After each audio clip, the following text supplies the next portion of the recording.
hindi darating si George, susuntukin ko. Okay? Naintindihan nyo? Tahimik na kami. Ano ba yan? Drama queen tong Blandy na to. Blandy, i-text mo kaya si George.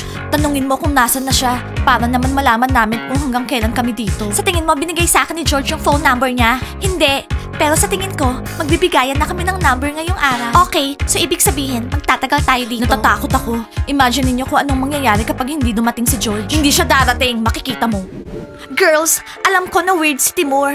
Pero ang cute niya. Lahat naman tayo weird, di ba? Oo na, Diana. Huwag mo nang i-build up si Timur. Mascot?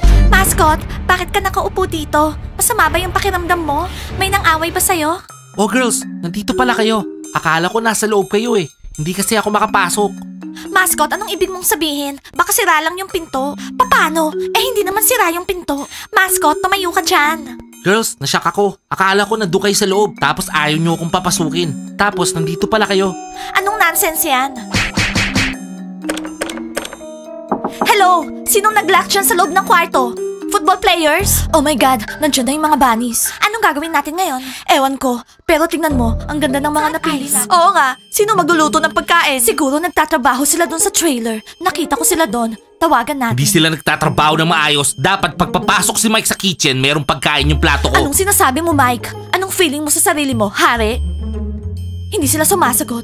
Hello everyone, bon appetit. Pizza, walang laman yung mga plato nila.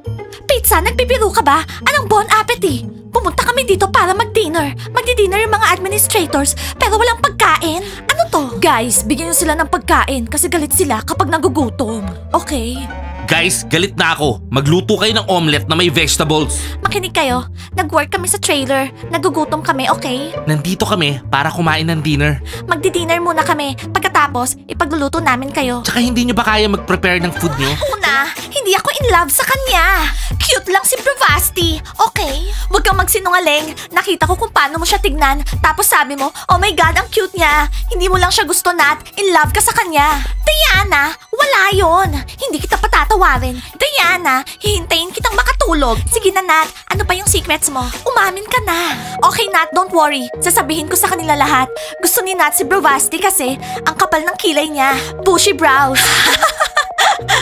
Girls, hindi nakakatawa. Kasi, pwede mong gawan ng magandang shape yung bushy brows niya. Oh, Nat, happy kami para sa'yo. Huwag ka nang magtatago ng secret sa amin, ha? Girls, alam nyo, kikilitiin ko na kayong lahat ngayon.